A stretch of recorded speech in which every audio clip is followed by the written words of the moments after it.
5 enfants. Et ces 5 enfants, je désire le meilleur pour eux. Vu la situation, c'est vrai, je ne peux pas dire que je ne vais pas les placer chez quelqu'un pour qu'ils apprennent la vie. Qu'est-ce que vous voulez faire de leur enfant? Ce que je désire, c'est que les sœurs en prennent soin. Je vous la laisse, je vous la confie. Ah oui. Ils ne cherchent pas de se débarrasser de leur enfant. En ce moment, il me semble qu'ils cherchent quelque chose de bien pour leur enfant. Après l'expérience mauvaise qu'ils ont faite, ils pensent que maintenant c'est plus sûr qu'ils restent chez nous. Dominique a expliqué que chez nous on ne tape pas, on les éduque, on les donne une formation. Alors il me semble qu'ils le font vraiment pour le bien de l'enfant, ce que j'ai pu comprendre. Pour respecter la tradition, Clémentine doit s'agenouiller devant tous ses parents. Elle doit aussi demander pardon pour avoir désobéi, pour s'être enfuie de chez sa tante. C'est à ce prix que la famille ne perdra pas la face devant le village. Que le Saint-Esprit te bénisse, ma fille, et te donne une belle vie.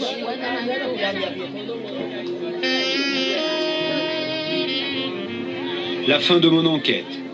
Pour Clémentine, l'avenir est moins sombre. Mais en Afrique, il reste tant d'autres petits esclaves qui, eux, n'auront jamais la chance de rencontrer une sœur Antonietta.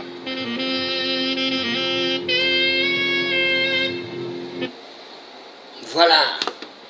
Donc, nous avons suivi le nouvel ordre mondial.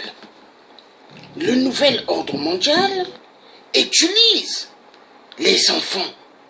Ils utilisent les enfants parce qu'ils aimaient bien utiliser les enfants. Mais est-ce que c'est normal? Moi, luthier africain, activiste de droits de l'homme, je condamne cela. On n'exploite pas des enfants. Les enfants, leur place, c'est à l'école. L'enfant doit apprendre 2 fois 2 est égal à 4. 10 plus 10 est égal à 20. C'est la place de l'enfant à l'école. L'enfant, sa place n'est pas dans les champs de cacao. Non. L'enfant, sa place n'est pas dans la fabrication des chaussures Nike. Oui, la vérité doit être dite. Les multinationales, faites attention. La colère de Dieu qui a créé le ciel et la terre va s'abattre sur vous. Souvenez-vous, à l'époque, il y avait une cité qu'on appelait Sodome et Gomorrhe. Est-ce qu'elle existe? Dieu avait détruit avec des étoiles. Des étoiles. La colère de Dieu quand elle va s'abattre sur terre. Multinationale. Tout ce que vous avez comme technologie, voler à partir de l'Afrique les minéraux, ça ne sauvera pas votre vie. Ça ne sauvera pas vos vies. La colère de Dieu s'abattra sur vous. Multinationale de merde. Nous allons suivre. Très très important parce que les multinationales sont à l'origine de la merde dans le monde. Les multinationales font excessivement souffrir les enfants dans le monde. Oui, ils font souffrir les enfants dans le monde. Nous allons suivre. Le chocolat est bien aimé. Bien aimé. Bien aimé des Occidentaux. 666. Ils aiment bien le chocolat. Mais est-ce qu'ils connaissent qui le plante? Les enfants. Les enfants travaillent dans les champs de cacao. Multinationales de merde.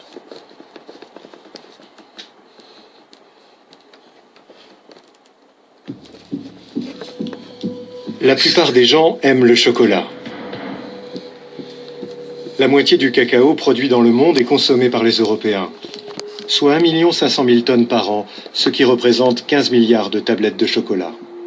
Un Allemand mange en moyenne 11 kilos de chocolat par an, un Français près de 7 kilos. Et pourtant, manger du chocolat n'est pas un plaisir aussi innocent qu'on pourrait le croire, surtout pour les enfants en Afrique. Des organisations humanitaires soupçonnent l'industrie du chocolat de tirer profit du trafic et du travail des enfants.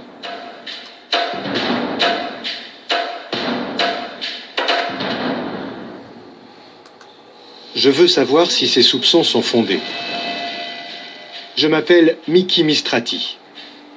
Je vais effectuer une enquête dangereuse pour voir de mes propres yeux si ces crimes sont réels.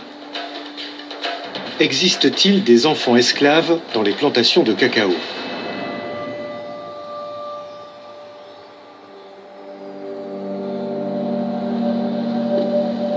Mon enquête commence à Cologne, au Salon international de la confiserie, le plus grand du genre.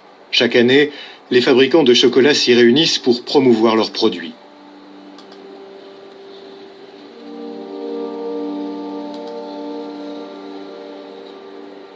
Le chocolat est en grande partie composé de cacao, lui-même extrait des fèves de cacao. Je veux connaître l'origine des fèves de cacao achetées par les entreprises. The cocoa beans is from South America or Africa? Africa. Elfenbeinküste. Africa and South America. Mostly from Ghana and Ivory Coast. Ivory Coast, yes. Okay. Ivory Coast. Ivory Coast, yes. Située dans l'ouest de l'Afrique, la Côte d'Ivoire est le plus grand producteur mondial de fèves de cacao. Pour que nos enfants puissent manger du chocolat, d'autres enfants doivent travailler comme esclaves dans les plantations. C'est ce que l'on entend dire sans cesse. Où achetez-vous vos fèves de cacao?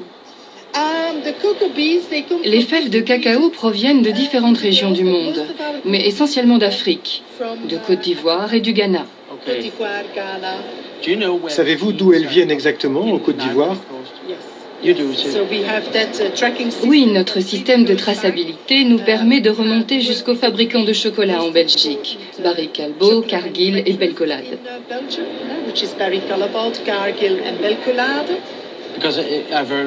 J'ai entendu parler de trafic d'enfants, de travail de mineurs. Vous êtes au courant?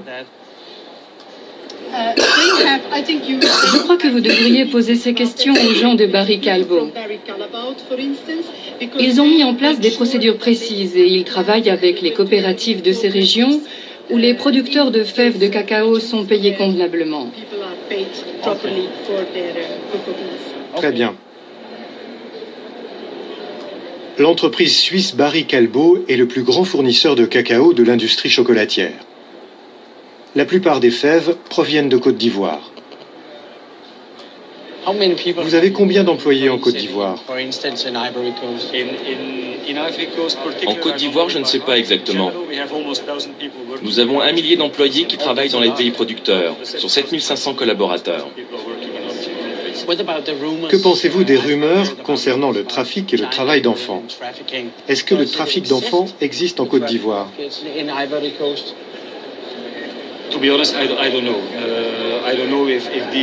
Honnêtement, je n'en sais rien. Je ne sais pas si ce trafic existe. Si c'est le cas, c'est un phénomène marginal. Je me suis rendu dans ces pays à plusieurs occasions. Mais si ce phénomène existe, il doit être fermement condamné. C'est totalement inacceptable. Ici, personne ne semble donner crédit à ces rumeurs. Je décide donc de me rendre dans le pays où ces crimes seraient pratiqués. Selon l'UNICEF, plus de 200 000 enfants travaillent dans les plantations de cacao en Afrique. Accompagné de mon équipe de tournage, je pars pour l'Afrique de l'Ouest. Première destination, le Mali.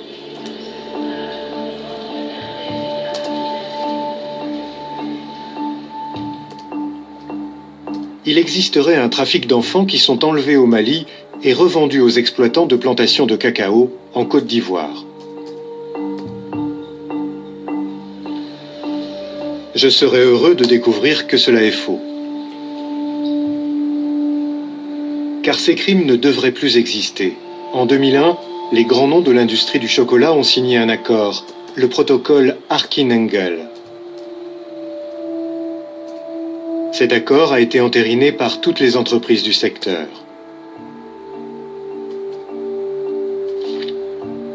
Il prévoit l'interdiction, à compter de 2008, du trafic et du travail des enfants.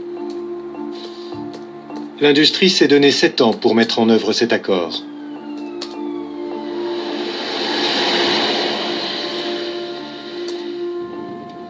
Me voilà au Mali.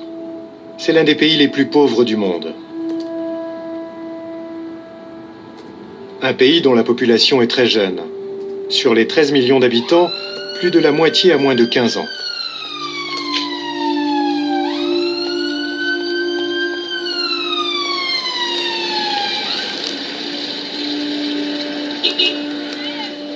Selon les autorités maliennes, il n'existe pas de trafic d'enfants dans le pays. Peu de gens acceptent de parler ouvertement, je vais donc filmer en caméra cachée. Il est dangereux d'enquêter sur le trafic d'enfants.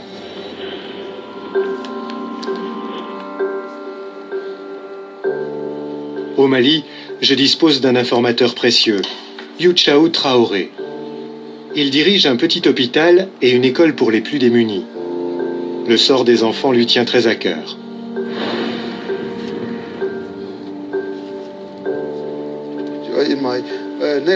Dans mon quartier, je vois ça tous les jours. Youchao Traoré m'emmène à l'endroit où va débuter mon enquête. Cette gare routière serait le point de départ du trafic d'enfants en Côte d'Ivoire. Une plaque tournante du trafic entre le Mali et la Côte d'Ivoire. Nous tournons en caméra cachée, faute d'avoir obtenu l'autorisation de filmer. On nous a certifié qu'il n'y avait pas de trafic d'enfants ici. De cet endroit, les enfants seraient emmenés jusqu'à la petite ville frontalière de Zégoua, où on leur ferait passer clandestinement la frontière. Nous voulons en savoir davantage et rencontrons un homme dans les locaux du syndicat des chauffeurs de bus. Il veut nous parler.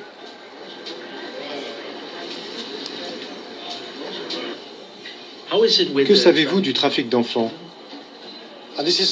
Le trafic d'enfants a toujours existé. Je vois tous les jours des enfants partir de la gare routière. Les garçons ont entre 12 et 14 ans, les filles 11 ou 12 ans. Tous vont en Côte d'Ivoire. Depuis des années, Idrissa Kanté essaye de mettre un terme au trafic d'enfants. Il a dressé une longue liste des enfants qu'il a réussi à sauver. En 2006, j'ai recensé 132 enfants victimes du trafic. 97 garçons et 35 filles. En 2007, j'en ai compté 140. 99 garçons et 41 filles. En 2008 et 2009, il a sauvé 150 enfants. Certains avaient à peine 7 ans. Tous étaient originaires du Mali, du Burkina Faso ou du Niger.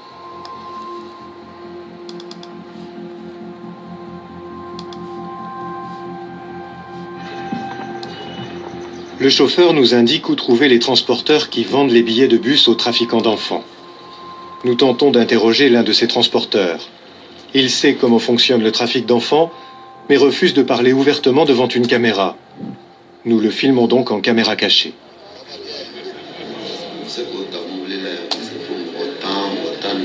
Les trafiquants transportent entre 2 et 15 enfants par voyage. Ils vont en autocar jusqu'à Korogo, en Côte d'Ivoire, où ils disposent d'un lieu où les enfants sont retenus avant d'être vendus aux fermiers. Les enfants viennent généralement des régions environnantes. Les trafiquants les emmènent à la frontière en autocar et leur font ensuite traverser la frontière, en moto ou en taxi par des petites routes. Soudain, un homme interrompt la conversation.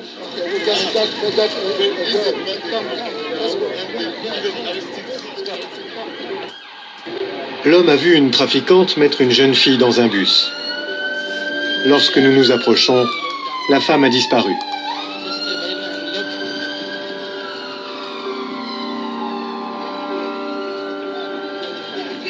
This is the girl, you know, that was they took out of the bus now. Yeah. What's your name? Ebon. I come from Ségou. Ségou est à 500 km d'ici.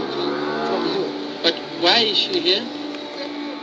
Musoi, aye mufe kibita musoro Côte d'Ivoire. Amo akwani ko kibita wasrai. Tu as la kibita wasoro. La jeune fille a 12 ans.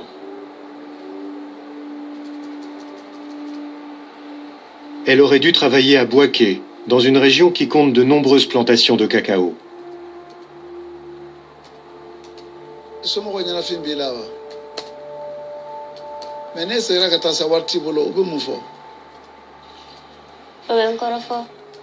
Ni sera ka taa so sisan ni wari t'i bolo o bɛ mun fɔ? U b'a fɔ ko ne ma taa wari ɲini na.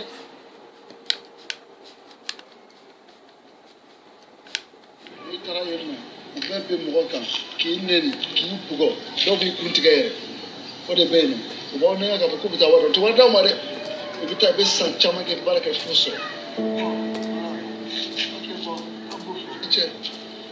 La jeune fille est confiée à des travailleurs sociaux qui la ramèneront chez elle.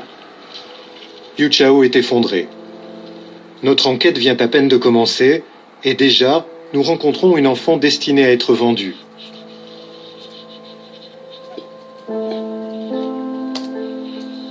Ce genre de situation me rend très triste.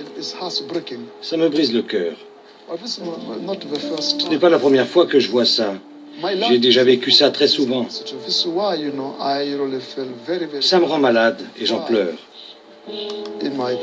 Dans mon quartier, je vois ça tous les jours.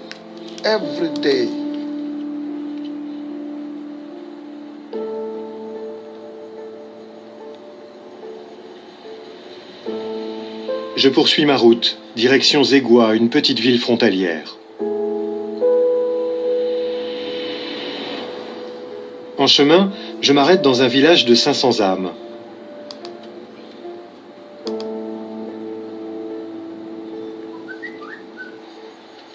Des enfants auraient été enlevés ici par des trafiquants.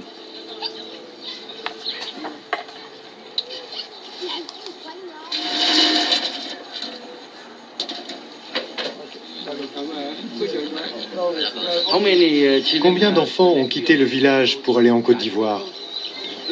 À ce jour, 130. Quel âge ont les enfants quand ils partent? 12, 13, 14 ans.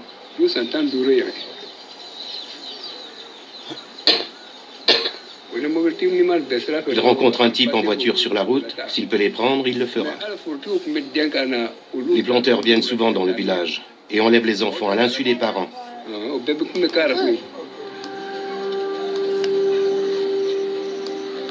Je poursuis ma route vers la frontière, accompagné de Yu Chao Traoré.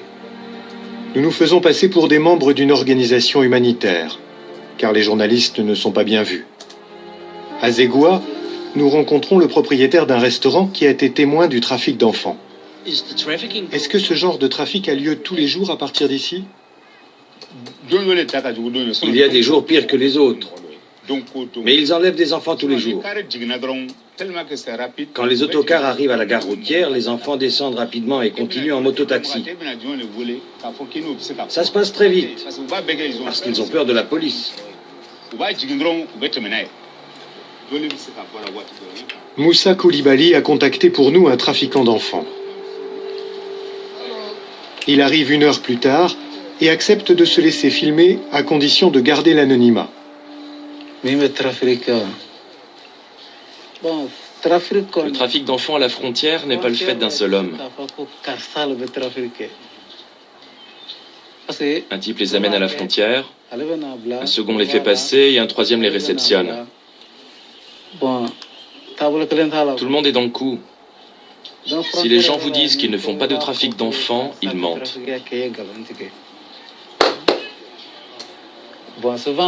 Les planteurs nous payent pour faire passer des enfants. J'en ai fait passer plusieurs.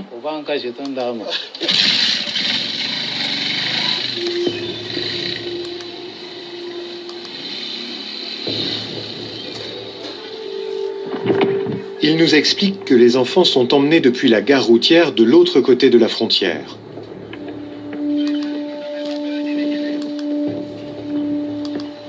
Les trafiquants empruntent cette route secondaire pour aller à Pogo, une petite ville en Côte d'Ivoire.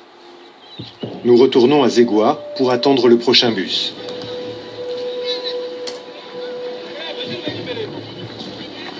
Quelques heures plus tard, le bus de Sikasso arrive.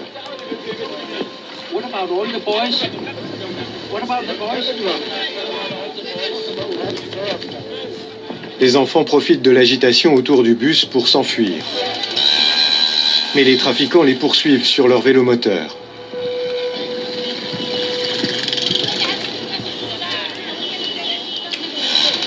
Ils les rattrapent et les conduisent de l'autre côté de la frontière. Nous décidons de les suivre.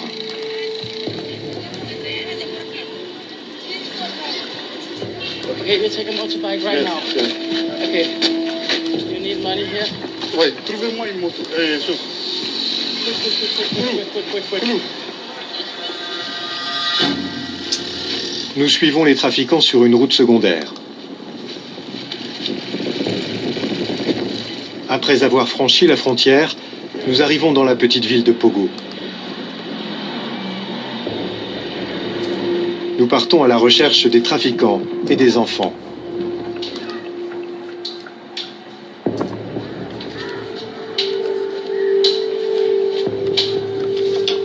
Nous rencontrons un garçon à qui l'on vient de faire passer la frontière. Hey, Eddie, pourquoi tu pleures? Hein?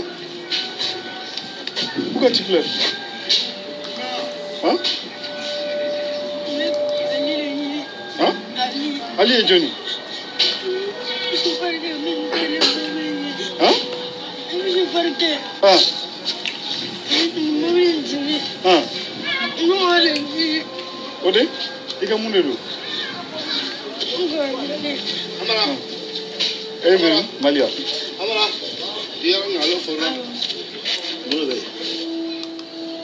Le garçon sera bientôt emmené dans le sud pour travailler dans une plantation.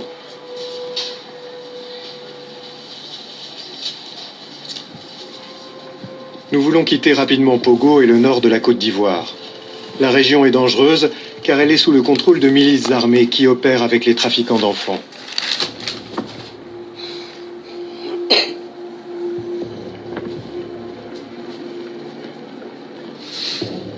Le soir, nous retournons une dernière fois à la gare routière de Pogo.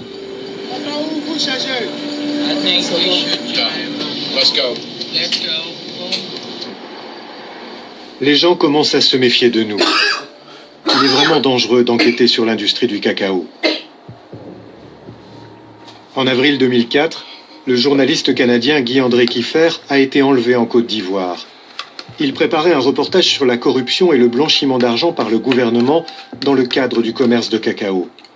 Il n'a jamais été retrouvé. Jusqu'à ce jour, cette affaire n'a pas été résolue.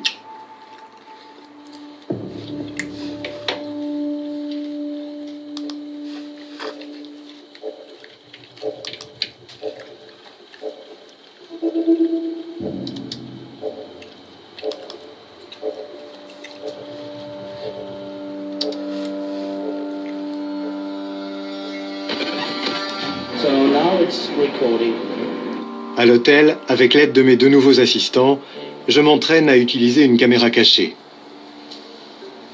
Youchao Traoré ne peut pas m'accompagner et doit rentrer chez lui.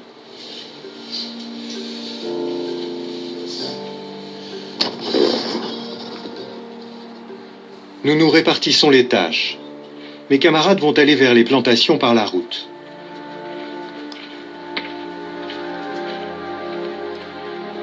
Quant à moi, je prends l'avion direction Abidjan, dans le sud de la Côte d'Ivoire.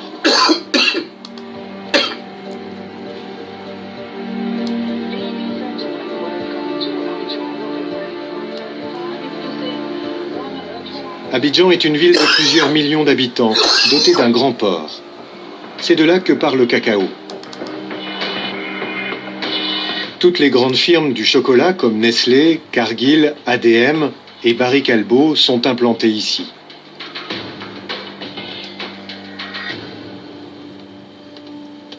Elles ont pignon sur rue et achètent la quasi-totalité du cacao produit en Côte d'Ivoire. 42% de la production mondiale de cacao transite par ici. Point de départ de la route du cacao, la plantation. Après avoir été récoltées, les fèves sont mises à fermenter et à sécher au soleil. Elles sont ensuite achetées par des intermédiaires à 1 € le kilo qui les revendent à des exportateurs. Une fois lavées et emballées, les fèves sont vendues et chargées sur des navires. Elles coûtent désormais 2,50 € le kilo. Les grandes firmes du chocolat achètent ensuite les fèves à la bourse au cacao. Elles transforment les fèves en poudre et beurre de cacao. Un produit intermédiaire à partir duquel les marques de chocolat fabriquent les produits finis. Avec 1 kilo de cacao acheté 1 € au producteur, on peut faire 40 tablettes de chocolat. J'ai rendez-vous à Abidjan, à SAF Cacao, l'un des plus grands exportateurs mondiaux de cacao. L'entreprise exporte vers les États-Unis et l'Europe et réalise un bénéfice de 135 millions d'euros par an. Ces sacs de cacao sont destinés à Nestlé ou à d'autres marques de chocolat. C'est une matière première indispensable pour produire les 3 milliards de kilos de chocolat consommés chaque année dans le monde. Le chocolat constitue un gigantesque business. Ali Lakis, directeur général et propriétaire de SAF Cacao, a accepté de nous accorder une interview. Tout d'abord, il faut que vous sachiez une chose. Moi, personnellement, je suis né dans le cacao. Et j'ai jamais trouvé un enfant de 10 ans ou de 15 ans, de 16 ans, mais de 13 ans travailler dans une plantation. Menteur. Il n'y a pas d'enfants dans les plantations. Menteur de Libanais de merde, menteur. Un mensonge pur et simple. Entre-temps, mes assistants sont arrivés dans une plantation de cacao dans le nord de la Côte d'Ivoire. Ils découvrent des enfants au travail.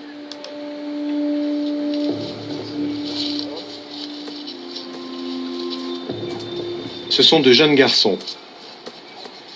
Certains sont munis de machettes pour détacher les cabosses des arbres.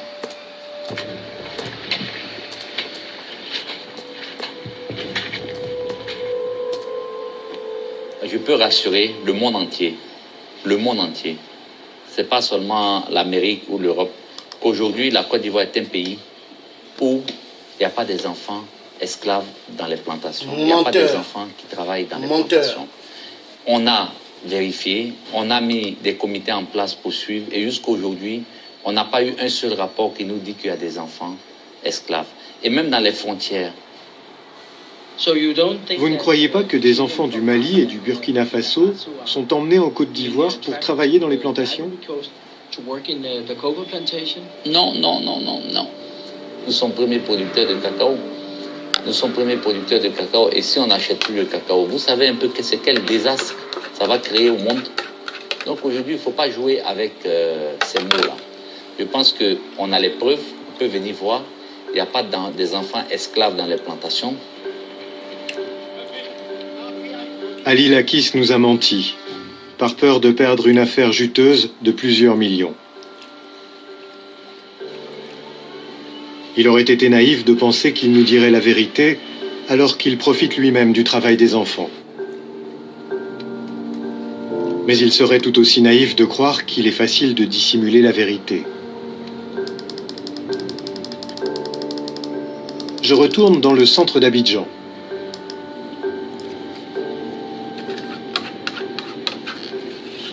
Mon enquête a éveillé l'intérêt en plus haut lieu. Je suis invité à rencontrer le responsable de la lutte contre le trafic d'enfants. Il est secrétaire d'État au ministère du Travail et c'est un proche du président. Son nom, Toé Adam Malik. Bonjour. Bonjour, comment allez-vous?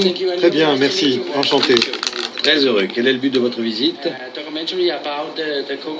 Nous faisons un reportage sur les problèmes du secteur du cacao. Quel problème?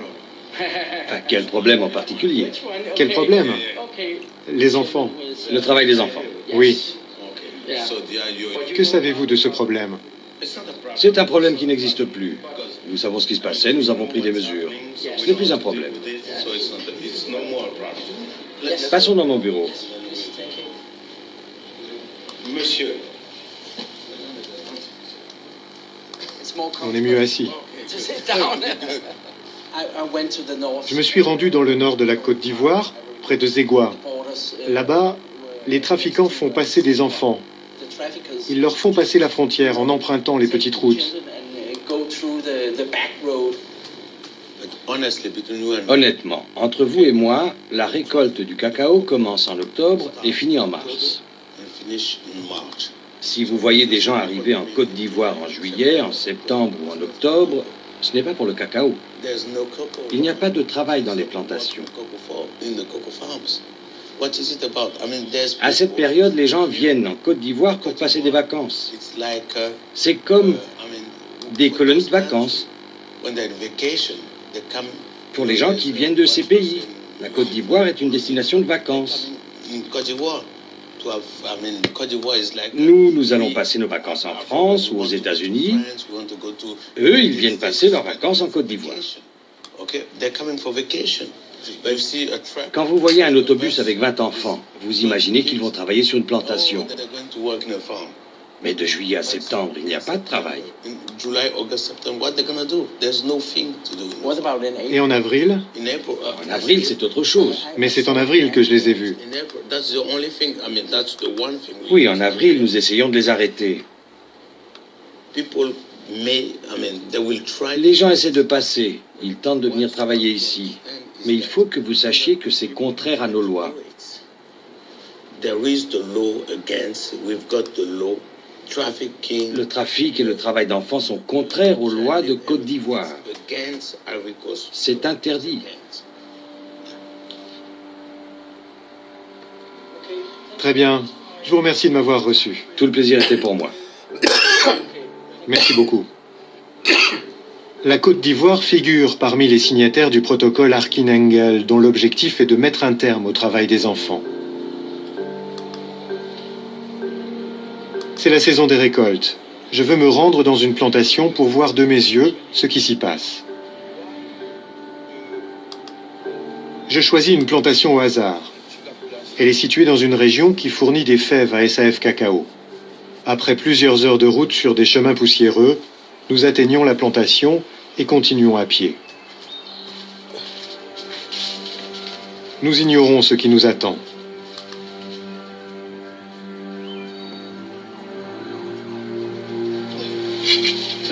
Nous tombons sur une cabane.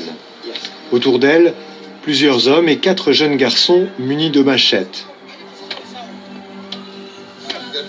Ils sont originaires du Burkina Faso et n'ont pas l'air d'être en vacances. Les enfants ont entre 10 et 12 ans. Aucun d'eux ne va à l'école et ne parle la langue du pays.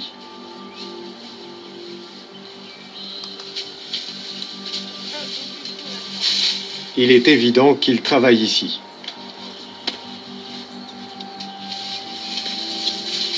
Conformément au droit international, le travail des enfants est illégal. Les grandes firmes du chocolat avaient promis à leurs consommateurs de supprimer, au plus tard en 2008, le travail des enfants. Ont-elles failli à leurs promesses? À moins qu'elles n'aient jamais eu l'intention de la tenir. Nous poursuivons nos recherches dans d'autres plantations des environs. Nous y découvrons encore plus d'enfants. Ils sont de plus en plus nombreux. Et tous travaillent.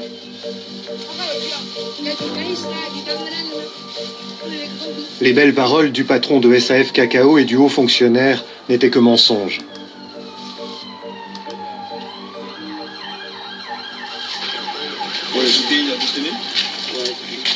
Ah, ok. Donc, vous êtes déboîté maintenant. Ah, vous reprenez le travail à quelle heure? Le travail, ça va recommencer à quelle heure? À 3 heures. C'est les enfants de qui? Il a voyagé. Ah, ok. Ça va? Ça va. Donc, vous tous travaillez dans le cacao là, mais actuellement c'est le repos, c'est ça? Vous avez fini de récolter. Les 2 adultes semblent se méfier de nous. Merci, hein.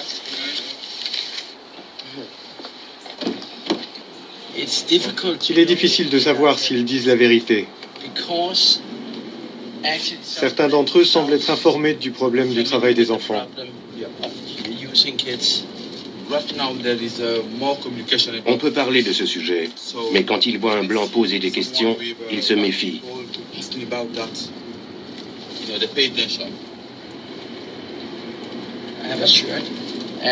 Je peux utiliser la petite caméra?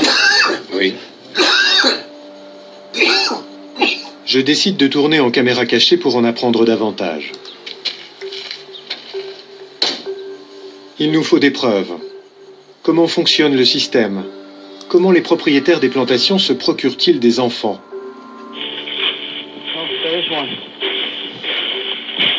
Nous rencontrons un homme dont nous apprendrons par la suite qu'il est le propriétaire de la plantation.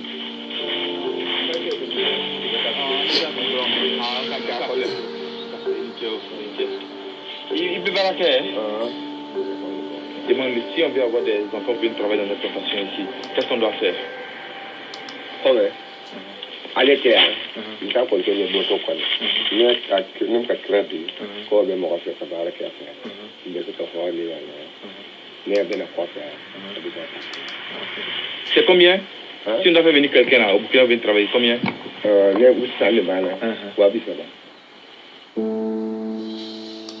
Un enfant coûte 230 €, un prix sans doute négociable.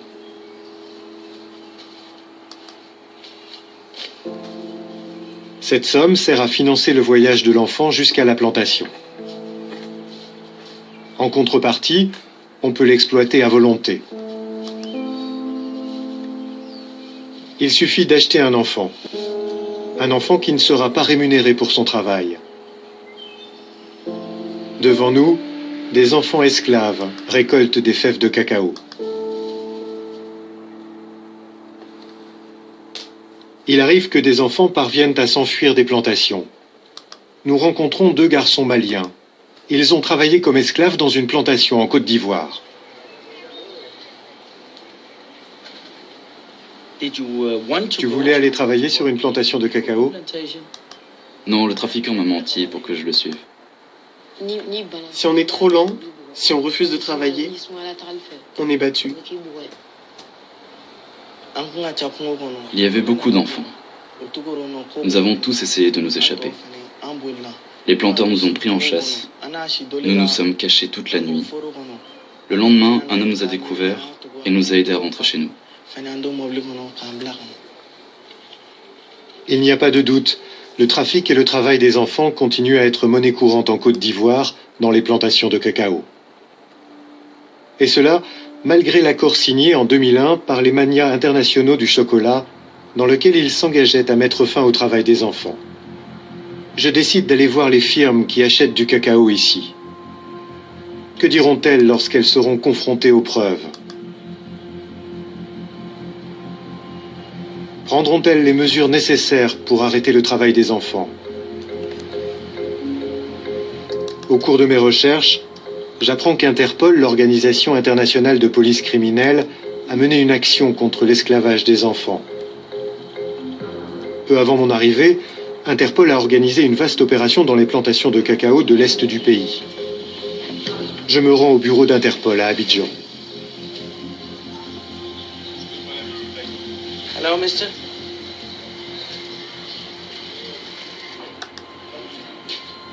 Elle s'est déroulée sur les routes. Elle s'est déroulée dans les marchés. Elle s'est déroulée dans les plantations où nous sommes allés en profondeur dans les 2 premiers jours de chercher des enfants. Le second jour, nous sommes revenus à l'intérieur de la ville.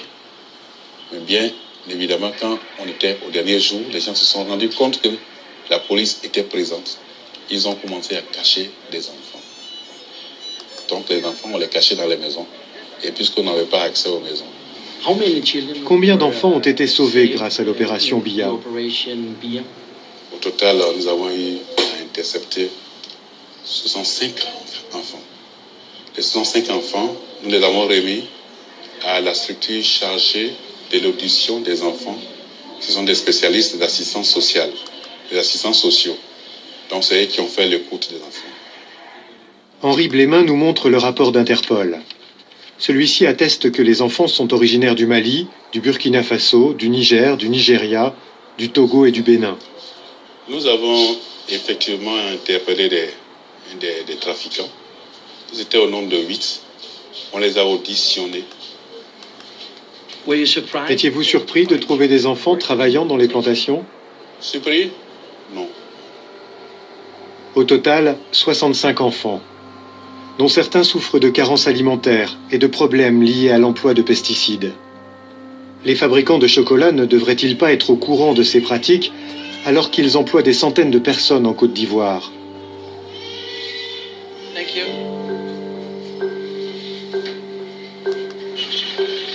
Je retourne chez SAF Cacao pour confronter le directeur général aux résultats de mes recherches et au rapport d'Interpol.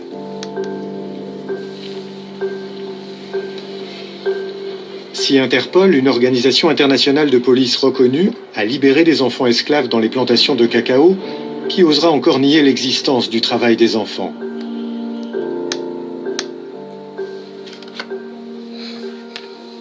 Comment va réagir le patron de SAF Cacao, Ali Lakis, à la vue de ces preuves? Lors de notre dernière rencontre, vous m'avez affirmé que le travail des enfants n'existait pas sur les plantations. Interpol a sauvé 65 enfants au cours d'une opération. Qu'avez-vous à dire à ce sujet? C'est médiatisé, c'est la catastrophe. L'État de Côte d'Ivoire, même les journaux en parlent, la télévision en parle, aux infos. Oui, on a trouvé un enfant dans une plantation, 5 enfants, et le gars, il est conduit directement en prison. Donc vous conviendrez avec moi que l'État est en train de mener cette campagne de lutte contre les enfants dans les plantations. Au moins, reconnaît-il enfin l'existence d'un problème?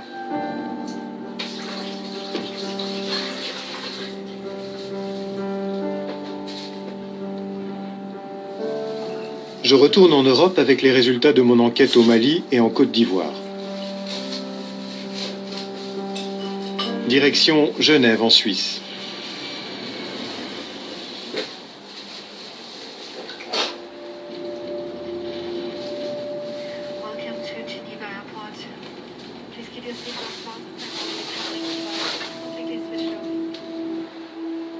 La Suisse, le paradis du chocolat.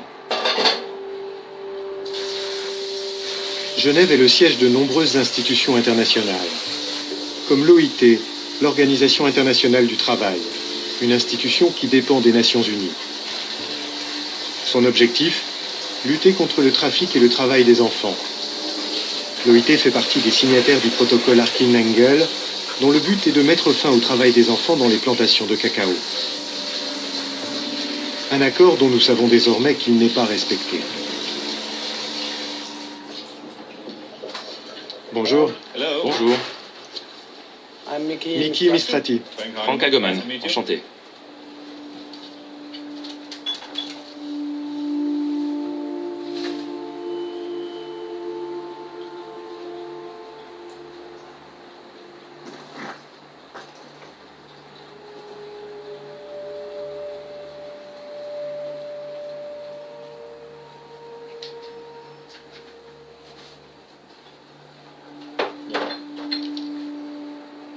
Alors, qu'en pensez-vous?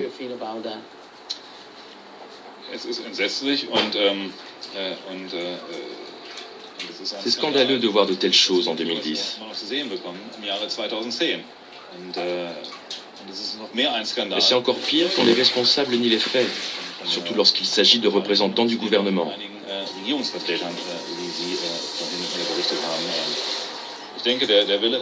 Je pense que l'industrie a réellement la volonté d'agir. Mais maintenant, il faut qu'elle passe à des actions concrètes. On s'est employé ces 2 dernières années à diagnostiquer le problème. C'était important, parce qu'on avait trop peu d'informations sur le sujet. Mais maintenant, je pense qu'il est grand temps de passer à l'action. En effet, il est grand temps. Mais que fait l'industrie du chocolat pour lutter contre le problème? Elle affirme verser 6 millions d'euros par an à des programmes d'aide à l'enfance. À titre de comparaison, le chiffre d'affaires de Nestlé s'élève à lui seul à plus de 70 milliards d'euros. J'ai demandé un entretien à toutes les grandes firmes du chocolat. Toutes ont refusé de voir mes preuves et de prendre position. 70 milliards d'euros. Pour toute réponse, je reçois une déclaration du porte-parole du syndicat de l'industrie du chocolat. Selon cette déclaration, la plupart des plantations de cacao n'appartiennent pas aux fournisseurs de cacao ni aux fabricants de chocolat. Un argument qui permet aux entreprises de décliner toute responsabilité quant au travail des enfants dans les plantations. Pourtant, le protocole Arkin-Engel prévoit le contrôle et la certification des plantations. Cela prouve à tout le moins une tolérance de l'industrie du chocolat face au trafic et au travail des enfants. Car sinon, les fabricants de chocolat prendraient les mesures nécessaires. Ils effectueraient des contrôles plus sévères dans les plantations et n'achèteraient du cacao qu'aux seules exploitations dont ils seraient sûrs qu'elles n'emploient pas d'enfants. Je veux convaincre Nestlé, le plus grand groupe alimentaire du monde, de regarder mes images.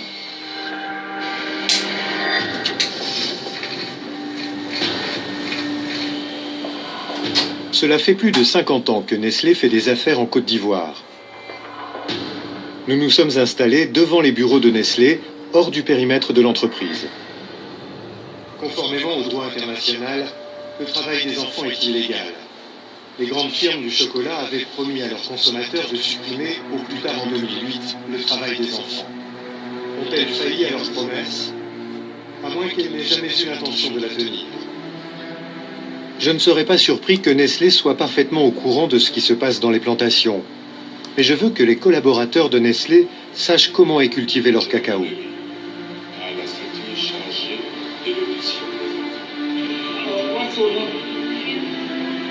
Aucune réaction.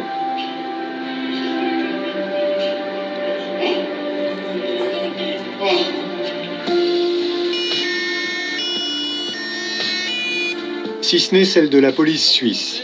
Apparemment, il est dérangeant de dénoncer les traitements subis par les enfants dans les pays producteurs de cacao. Mais c'est contre Nestlé ou c'est pour Nestlé? Ce documentaire est un témoignage pour les enfants et contre le trafic et le travail des enfants. Même si personne ne veut voir la vérité en face, nous avons trouvé des victimes et des bénéficiaires sans scrupules de ce business. Un business véritablement sale.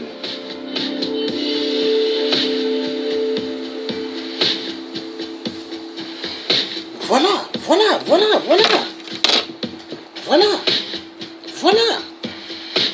Les enfants esclaves. Est-ce que c'est normal? Les enfants esclaves dans des plantations de cacao. Oh, le chocolat, c'est bon. Oh, c'est bon. Oui, c'est bon le chocolat. Car les enfants demandent, papa, chocolat. Maman, chocolat. Mais ça vient d'où? La Côte d'Ivoire. Quand Nicolas Sarkozy, l'Hongrois de merde, quand il envoyait les pétitions pour dégager Laurent Gbagbo, qu'est-ce qui s'est passé? Au port d'Abidjan, il y avait des centaines, des milliers et des milliers de conteneurs de cacao. Tout a été lapidé, volé. Par qui? Nicolas Sarkozy, Hongrois de merde. Vous avez entendu des centaines de milliards de chiffres d'affaires qu'ils font avec le chocolat. Vous avez entendu? Dans ce programme, nous allons continuer autre chose. Ce que les gens repensent tout bas et n'arrivent pas à le dire tout haut. Moi, je le pense tout haut et je le dis tout haut. Les multinationales sont des assassins. Ils tuent partout. En Afrique, ils tuent. Pillage des minéraux. En Chine, ils exploitent les enfants. En Indonésie, ils exploitent. Les enfants fabriquent les chaussures, Nike.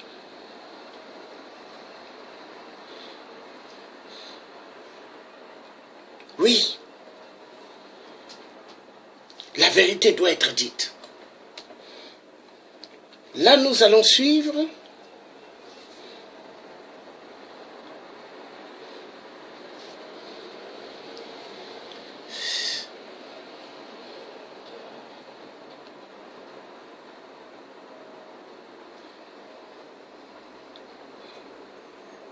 ça fait immensément mal au cœur.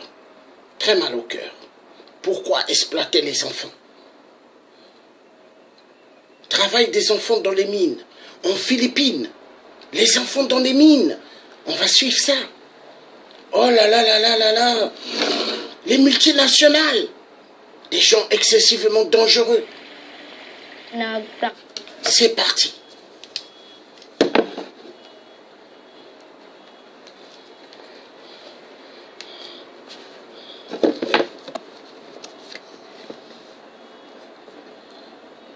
nag-practice po ako na, siguro 6 years old po ako, nag-practice po ako magpa-berry. Nilalamig na, ganun. Nararanasan na rin po namin ang para po bagang nangangapal po ang aming katawan na nangangaligkig. Parang hanggang yun na po ang naisip ko na pwedeng panghanap buhay para po may makain dito, makain po sa... Thousands of children across the Philippines are engaged in small-scale gold mining. This type of work exposes these children to all sorts of danger. Many of them work underground, many of them work underwater, and many of them handle toxic substances. In March of this year, the government banned underwater mining and the use of mercury in small-scale mining. The government also bans the worst forms of child labor, but turns a blind eye to enforcing the law. Simula pa ako magkabod ng 11 years old pa lang po ako. Apat na taon po kasi ako nag-drop. Dahil po sa kabod. Some of these children work in pits 25 meters deep where air is too thin to breathe without oxygen pumps. Nung una kong pinapasukan ko po, nasa 60 feet.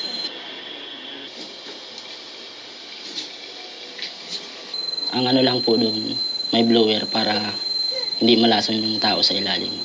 Nung unang lusog ko po sa balon, 14 years old po ako. Siyempre unang lusog po, natatakot po ako ay. Hindi ka makontento at misip mo pag yung balon.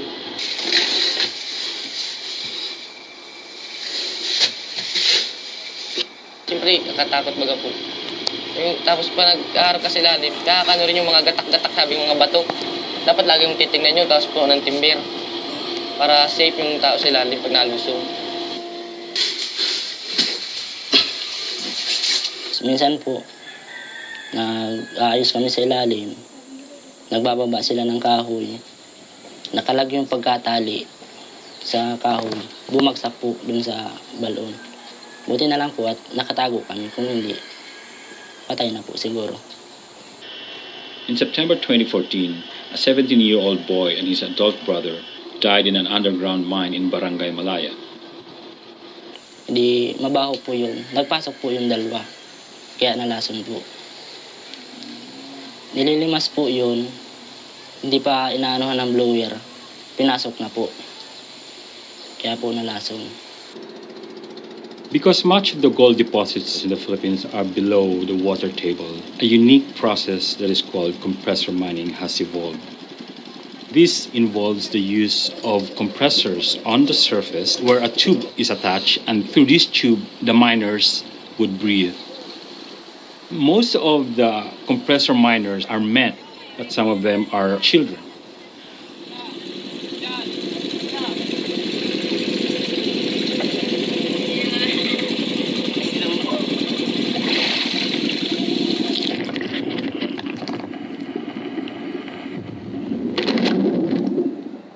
Gaano ka katagal dun sa ilalim? Isang oras. Tapos, mahirap pang paghinga? Malakas po ang Compressor miners may spend up to 3 hours as deep as 10 meters digging ore. Somebody from the surface would bring up the ores in sacks and give these to the other miners on the surface who would then eventually pan for gold. There have been instances when compressor miners drowned, and there have also been instances when the compressor itself stopped working, thus depriving the miners below oxygen. Compressor miners are also at risk of decompression sickness, and many of miners are vulnerable to skin diseases from the bacteria underwater. Besides the obvious risk of accident, there is a more hidden, secret danger of mining, which is the use of mercury. Mercury is a toxic liquid metal that attracts gold particles and separates it from the sand and other elements, forming an amalgam. Di lalagay niyo po ng asugi, and then papabirikin na po, ilalagay na. Pagkakawali po nun, ilalagay po sa paberik, tapos papabirikin na po. Ang makukuha mo lang po dapat sa paberik, asugi po, na may ginto. Pagka naging asugi na po yun, maaari niyo na pong pigain, tapos magiging ginto na po. Kapag po naging ginto, pwede nyo na pong lutuin. Pag pinaluto na, pwede niyo na po itimbang. When this amalgam is burned using a blowtorch, the mercury evaporates into poisonous gas, leaving behind raw gold. Mercury attacks the central nervous system and can cause lifelong disability, including brain damage and even death. It is particularly harmful to children whose systems are still developing. In the mining village of Malaya, we observe light gray mercury from whole ore processing plants flowing directly into the river where children play. Although the government bans the use of mercury, this ban has not been enforced. You cannot go every day on the field to monitor all the activities. That is a fact. No, we have a very limited number of technical personnel, and of course we cannot afford to stay overnight or even monitor all the activities of one small area. Under Philippine law, the government can designate specific areas where small-scale mining is permitted. These areas are called Minahang Bayan, or People's Mining Areas. With more legal mines, there could be better government control over child labor and mercury use. But the new policy could also delay action on child labor and environmental harm for years, until the new... Là, maintenant, nous allons aller... Les enfants en Inde, l'Inde, car il y a pas mal d'Indiens en Afrique. Ils vont chercher l'or, le diamant, le coltan. Là, nous allons voir l'Inde. L'Inde, où est-ce qu'il y a le travail des enfants. Car la mondialisation n'est que 666, le chiffre de la bête. Car le monde est dirigé par les Illuminati et les francs-maçons. Oui. Le Vatican, le pape, un petit État, le Vatican, mais une grande mafia. Grande mafia. Ils font quoi? Pour aliéner le peuple du monde, ils utilisent la Bible pour aliéner le cerveau des hommes. Cette Bible, eux-mêmes ne la respectent pas.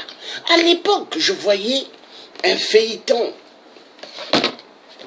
sur le pape au Vatican qui appelait Jésus-Christ fils de Satan. Je ne comprenais pas, mais maintenant je comprends. Parce que, au fait, le pape n'est que le représentant de Satan Lucifer. Nous sommes dirigés dans ce monde par des démons, des gens qui ne respectent pas la vie humaine. Non. Ils aiment abuser des enfants. Ils aiment utiliser les enfants. Oui. Oui, la vérité doit être dite. Les enfants, il faut qu'ils les utilisent dans les mines. Dans les mines.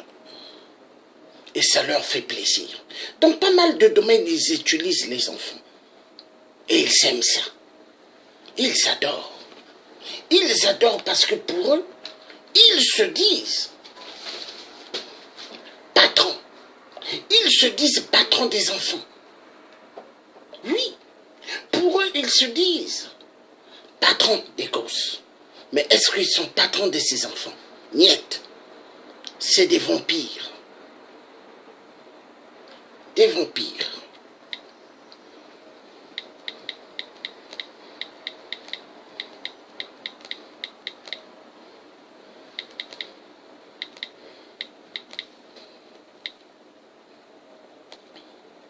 Voilà. Nous allons suivre les enfants en Inde. Les pauvres enfants en Inde. Ils travaillent très dur. Les enfants en Inde. Voilà, c'est parti. 'Cause I haven't been away.